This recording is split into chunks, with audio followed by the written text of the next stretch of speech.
Getting out of prison can be a shock to the system, especially if you have nowhere to go, and many people can wind up back behind bars. But now a new transitional house in Oakland is offering former inmates more than just a place to stay. Our Itai Hod takes a closer look.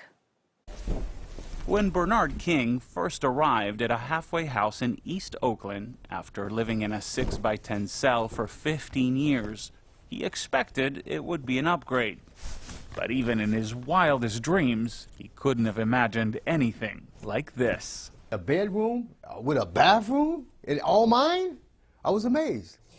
These days, Bernard, who asked us not to use his real name, has a queen-size bed, a big screen TV, and his own door that locks from the inside. I can keep it clean and I can live the quality of life I want to live.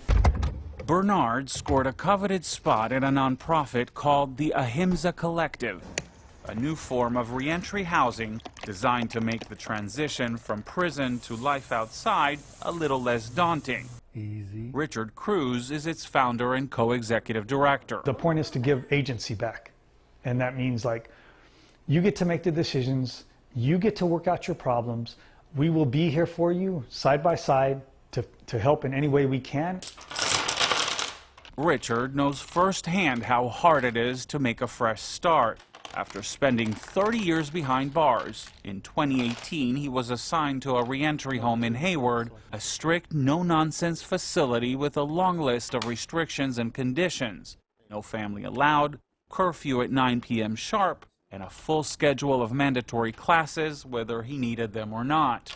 He says it felt less like a home and more like a jail cell in disguise. There was 5 bedrooms, 32 people in this house, and 1 bathroom, and it was everybody was trying to get up first so they could use the bathroom and get out.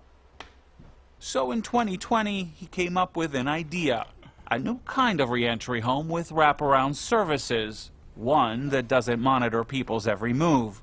Residents have their own room, a monthly allowance of $200, and a clipper card for transportation. There are no curfews and no limits on how long they can stay. We did not want it to feel like the traditional reentry homes with all the same furniture, all like bunk beds, everything else. We wanted it to be different. How come this one's out? So far, it seems to be working. Of the collective's 6 graduates, all have found jobs and permanent housing. I know we've helped them break down some barriers and help them transition through a time that's rough. I had my Zoom this morning.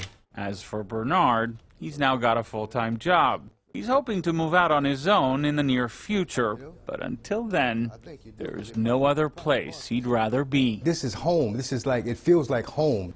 Creating more compassionate reentry houses by throwing the old rules out the window. Thank you, Itai.